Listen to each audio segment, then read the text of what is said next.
నెల్లూరు రాజకీయాలకు ఏమైంది? రాక్షస రాజకీయాలు మొదలయ్యాయా? అందలం ఎక్కగానే అక్కసు తీర్చుకుంటున్నారా?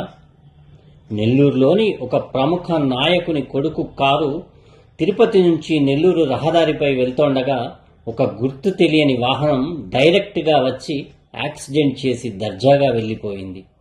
ఇది కావాలనే చేసిందా?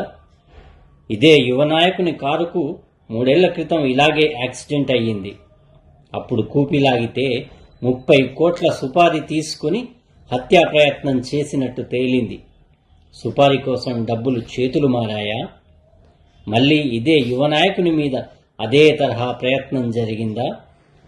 త్రుటిలో ప్రమాదం నుంచి తప్పించుకున్న యువ నాయకుడు చేసిన తప్పేంటి? తమ పార్టీని ప్రజల్లోకి బలంగా తీసుకుని వెళ్లడమేనా? నెల్లూరు జిల్లా ఎంపీ అభ్యర్థిగా తనను నియమించడం ఎవరికి నచ్చలేదు. ఇది ఎవరి కుట్ర? యువ నాయకుని ఎదుగుదలే కడుపు మంటగా మారిందా? ఎదిగితే యాక్సిడెంట్ చేసి చంపేయటమేనా? ఇవేం రాజకీయాలు? రాజకీయాలు అంటే హత్యలు చేయడమేనా? నెల్లూరు రాజకీయమా? నీ ప్రస్థానం ఎటువైపు?